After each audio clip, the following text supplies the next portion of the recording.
Starship Frontier. Hello, Starship Frontier. Start on your signal. Okay, let's do it. Character creation and traits.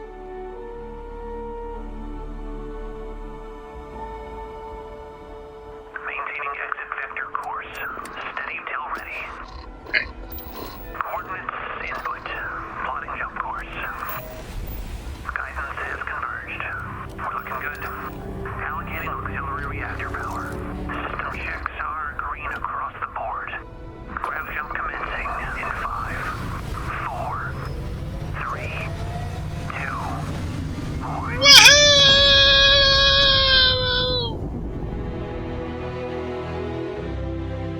1. That's how everyone would feel jumping through space, I'm sure. Welcome to another video, guys. Character creation. Yes, this is what we're on about today. We are talking It's our most flexible yet. character You creation. can customize all the elements of how you look. And actually, we're speaking about traits. The column on the end, we've got face, body, biometric ID, background, but we are going through the traits in today's video. So if you like this video, thumbs up and subscribe for more. You'll pick a background that gives you 3 starting skills. Says here you spent some time as a diplomat. Having a way with words might prove useful. There are optional traits, and these come with unique advantages and disadvantages. And in here is where we will expand on that. So I've got a list of all the traits that are available in the game, along with the details of what they are. So starting from the very beginning, we have alien DNA. You volunteered for a controversial experiment that combines alien and human DNA. As a result, you start with a higher health pool and greater endurance, but healing items aren't as effective. That sounds like a pretty cool one. Straight out the gate, I don't know, because you're going to be picking 3, remember. You can only pick 3. You don't have to pick 3. You can pick 1 or 2, but 3 obviously is going to give you extra additional traits. That's essentially what they are. So for that one, you've got a higher health pool and greater endurance. So, okay. Endurance, I would believe, is probably just health, because I'm thinking back to Fallout, you're looking at AP as agility, aren't you, rather than endurance. So, yeah, okay. So higher health, but you know, your equivalent of stim packs, not as effective. Let's move on to the second one, which is Dream Home. It's called Starter Home here, but it's actually Dream Home. There's a little bit difference in this trait. It's been edited since this video was created. So with Dream House, obviously it says Starter Home. You own a small house with a peaceful little moon, but it comes with a 50,000 credit mortgage with Galbank. The actual trait for that one at the moment is called Dream Home. You own a luxurious customizable house on a peaceful planet. Unfortunately, it comes with a 125,000 credit mortgage with the Galbank that has to be paid weekly. So there's a little bit of a caveat to that, which obviously most of these traits have their counter to them as well. So it's not just positives. So that's Starter Home or Dream Home.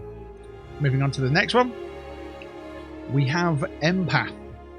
You are deeply connected to the feelings of others. Performing actions your companion likes will result in a temporary increase in combat effectiveness, but performing actions they don't like will have the precise opposite effect. It's pretty cool, that one. Yeah, pretty straightforward, I suppose. We've got an extrovert next. You are a people person. Exerting yourself uses less oxygen when adventuring with human companions, but more when adventuring alone. Can't be combined with introvert. So if you think about this one, in Fallout 76, it would be something like inspirational, perhaps, and then lone wanderer kind of thing as well. So you're getting benefits if you're with a companion, so high charisma kind of vibe, versus traveling alone as a solo man or woman. It's interesting that they say that it spends oxygen. So is that going to be a different way to have survivability? And also, will Starfield have a survival mode? I think it will eventually, whether it's in the base game or not. You know, it's a different one. But yeah, thinking about that one, because you've obviously got your health, and I guess stamina. But is stamina going to be oxygen? Is that just another way of saying oxygen is stamina? I think it might be, if you think about it. Using oxygen to breathe lungs stamina, it kind of would make sense. So I would imagine that oxygen is your equivalent of AP. So, yeah, okay. Moving on, we've got the Freestar Collective Settler. You gain access to special Freestar Collective dialogue options and better rewards from some missions given by the faction, but crime bounty towards other factions is greatly increased. It can't be combined with any other faction allegiance trait. Yeah, as with the Freestar Collective Settler, this one here, it cannot be combined with the Neon Street Rat or United Colonies Native. Just going back to the extrovert one, obviously you can't be an extrovert and an introvert at the same time. There is an introvert perk which is coming up as well.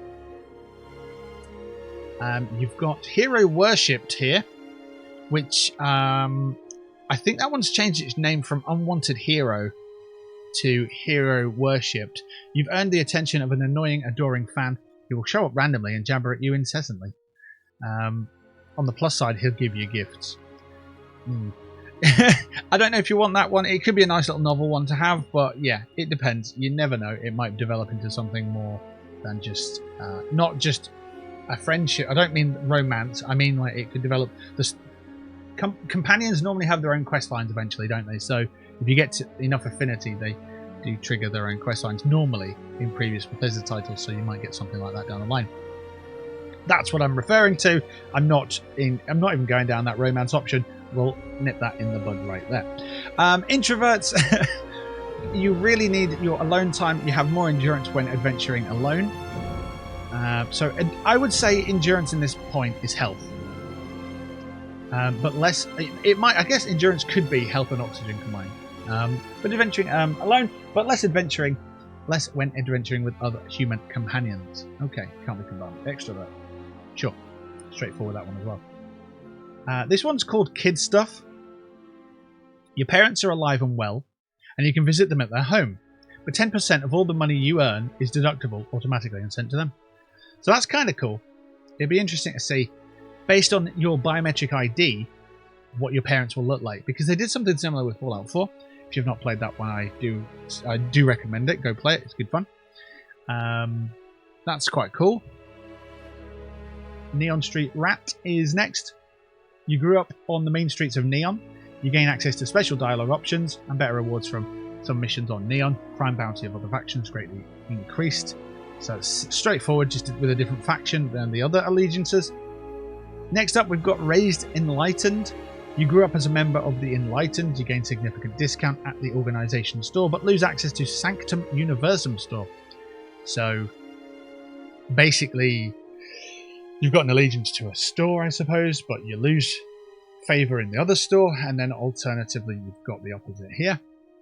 Raised Universal. You grew up as a member of the Sanctum Universum. You gain a significant discount at the church store, but lose access to the Enlightened store as well. I assume you can't use those both at the same time, because that would be crazy. So it's confirmed, though, that there are religions in the game.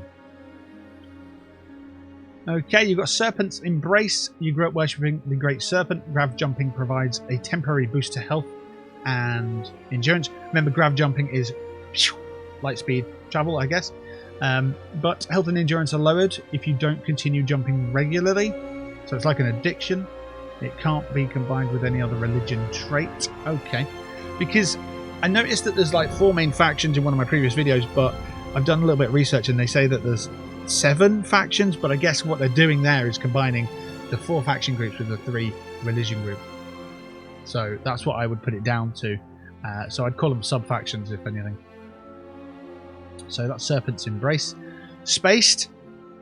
Your body has become acclimated to space. Health and endurance are increased when in space, but decreased when on the surface. It cannot be combined with terra firma, which is pretty much the opposite of that.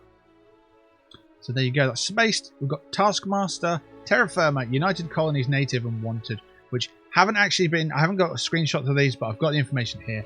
So Taskmaster is occasionally, if you have crew trained in a certain ship system, that system will automatically repair itself to full health whenever it is damaged below 50%.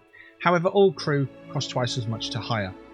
So that basically, to me, sounds like the ship repairs itself occasionally, but it costs more materials, you know, money-wise, to hire the crew to, you know, to maintain your ship. Terra Firma, which I've just sort of explained with Spaced. You've never acclimated to space.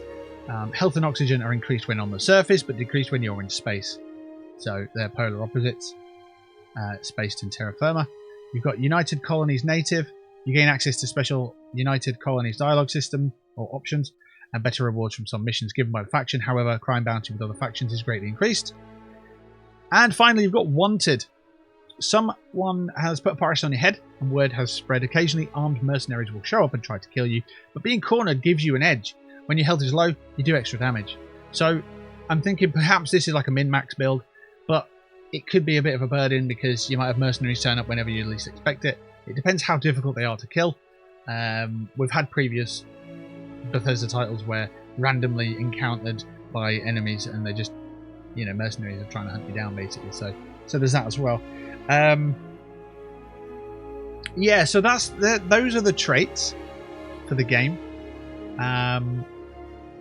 There was something more that I wanted to add, but I can't recall what it is off the top of my head. So let's play the remainder of the video and yeah, let's crack on. But it's not just in how you can look, but in how your character plays and develops. The skill system combines the best from our previous games, and you can unlock new skills as you level up, and then you rank those skills up by using them and completing challenges. And there's deep crafting systems, from running research projects with resources you find, to crafting weapon mods needed to survive.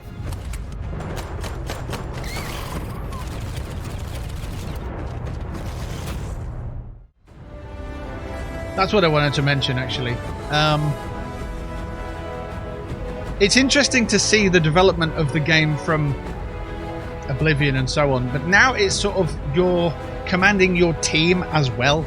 So it's not just looking after your survival instincts of yourselves, it's you're building a team that can repair your ship when you're away from it or when it takes damage, and it's management of that as well as just your own.